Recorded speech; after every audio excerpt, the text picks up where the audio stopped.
Alors, bienvenue à tous dans cette nouvelle vidéo. Donc aujourd'hui, on se retrouve pour un nouveau sujet. Alors, je voulais mettre le point. En fait, moi, j'ai appris ça durant mes études de psycho et je me rends compte que je m'en sers pas mal en fait dans ma vie quotidienne. Et donc, je voulais vous donner un outil concernant les problèmes en général. Je parle des problèmes de solitude, je parle des problèmes du jugement des autres. Euh, En fait, des problèmes que tout le monde peut avoir, que tout le monde, comment dire, a forcément dans sa vie. Alors, un outil qui est très simple, il ne vient pas de moi, c'est un outil que je n'ai pas inventé, c'est quelque chose que j'ai appris durant mes cours de psycho, et vraiment, je trouve que c'est très utile au final. En fait, plus précisément, j'ai appris ça pendant mes stages. Donc, j'ai travaillé en psychiatrie dans un hôpital général. Ils utilisaient la systémique. Et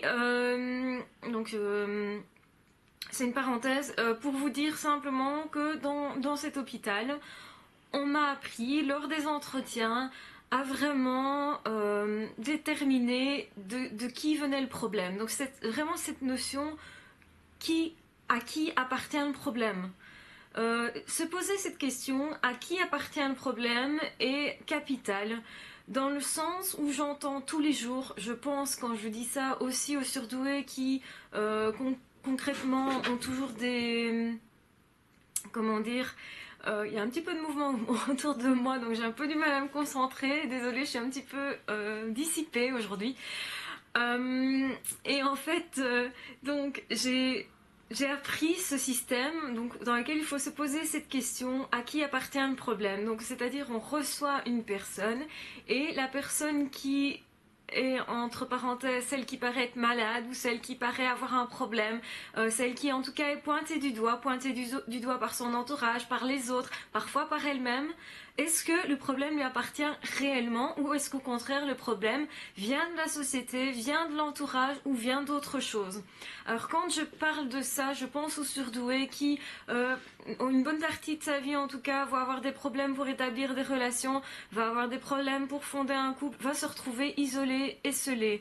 Alors, se voir tout le temps seul comme ça, on a forcément tendance à se dire que le problème vient de soi. Et c'est pour ça qu'il me semble utile de se poser la question à qui appartient le problème. Alors, à qui appartient le problème dans le cas du surdoué? Quand il ne sait pas qu'il est surdoué, il peut chercher comme ça longtemps. Quand il le sait, au moins il peut se dire bah, c'est normal, les autres surdoués sont tout seuls aussi, pour la plupart, et n'arrivent pas non plus pendant X ans à fonder un couple. Donc ils vont essayer, vont réessayer, ils vont se casser la tronche plusieurs fois, ils vont être exclus, ils vont être harcelés. Enfin, j'en ai parlé, je pense, assez dans mes vidéos pour que tout soit bien mis en évidence. Et donc du coup, je pense que cette question à qui appartient un problème est vraie plus que jamais, dans le sens où le problème appartient à la surdouance. Ça veut dire que vous n'êtes pas responsable de ça, vous n'êtes pas responsable de ne pas savoir établir un couple. Et pourtant, dans l'entourage, il est courant qu'on vous pointe du doigt en vous disant c'est pas normal quand même, t'as tel âge, t'es toujours tout seul, tu n'as pas trouvé la personne avec qui faire ta vie. Donc il y a un sentiment d'échec qui peut naître, un sentiment de culpabilité qui peut naître, et qui pour moi est la cause de la souffrance en fait. Donc pour éviter, en tout cas diminuer la souffrance, je pense qu'il faut bien poser cette question à qui appartient le problème. Alors je pense aussi aux enfants, aux adolescents qu'on pointe du doigt en leur disant mais vous avez vraiment des troubles de comportement, ce n'est pas normal, etc. Et en fait on se rend compte après coup qu'ils réagissent à un problème familial, un problème de l'entourage. Par exemple, les adolescents qui vont faire une dépression parce qu'ils ne sont pas estimés dans leur famille, parce qu'on les délaisse, on leur accorde pas d'attention, les parents ne s'en occupent pas, ce qui n'est pas si rare que ça dans nos sociétés actuelles où beaucoup de parents sont dépassés. Donc évidemment, je pointe personne du doigt, j'accuse personne, je sais que c'est dur d'un côté et de l'autre, mais je veux dire, quand on reçoit un adolescent qui est comme ça en dépression et qui pense que tout est de sa faute, puisque forcément constamment on lui dit c'est normal, t'es en crise d'adolescence, c'est normal, c'est la crise d'adolescence, c'est de ta faute, etc. Si tu te comportais autrement, tout irait bien. En fait, on lui reproche en gros de faire des vagues.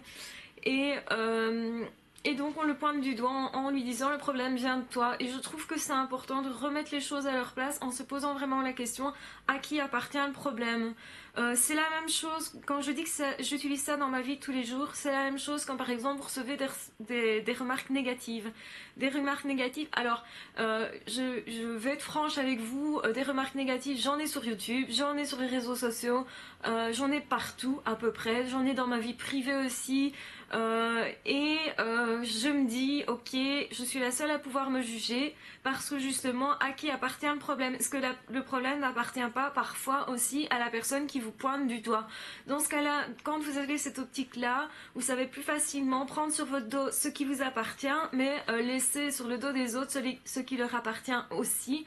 Et je pense que c'est important, surtout pour des gens qui sont très sensibles, qui ont tendance à être très empathiques, à prendre beaucoup de choses sur leur dos, de se dire, le problème ne m'appartient pas, ce n'est pas de ma faute, et de savoir avancer avec ça, c'est-à-dire de se dire si c'est pas de ma faute, ça veut dire qu'un jour je peux aussi y arriver. Quand on parle de surdouance et que la personne, il y en a beaucoup qui disent moi je suis désespérée, j'arrive pas à me mettre en couple, ou je suis en couple avec un pervers narcissique, ce qui est franchement pire, je pense. C'est tellement courant qu'on peut pas se dire que le problème appartient à la personne qui est toute seule. Et en même temps, quand vous regardez la population moyenne, je pense que les problèmes de couple sont très très courants dans la population. Beaucoup de personnes terminent tout seules. Je dirais même surtout les personnes qui ont tendance à avoir une plus haute intelligence. Les autres peut-être vont se remettre plus facilement ou changer pour une autre personne plus facilement. Vont peut-être se poser moins de questions. Quand on est très sensible par contre et qu'on est très empathique, je pense que c'est plus compliqué. Maintenant, ce que je veux dire par là, c'est que le problème est aussi sociétal. Donc, utilisez cet outil-là pour ne pas non plus tout le temps prendre sur vous ce qu'il n'y a pas de lieu d'être. Donc ça veut dire de cesser de se culpabiliser, de cesser de se regarder à travers le regard des autres, parce que c'est ça aussi. Quand on se pose la question à qui appartient le problème et qu'on sait déterminer que le problème ne nous appartient pas, est extérieur à nous, au moins partiellement, ou que ce sont des projections, etc. Dans ce cas-là, forcément, on a plus tendance à se dire ok, j'ai reçu des remarques positives, je continue. J'ai reçu des remarques négatives, je continue aussi. Je continue de croire à mes rêves et je continue d'essayer de les réaliser, même si on me dit que c'est de ma faute et même si on me dit que ça n'arrivera pas, etc. Ou que je ne me comporte pas de manière adéquate. Donc, écoutez d'une oreille ce qu'on vous dit, ça peut être des bons conseils, mais ça peut aussi être autre chose. Ça peut être aussi des envies, des jalousies, etc. Et ne faites pas l'impasse là-dessus. Posez-vous la question, à qui appartient le problème?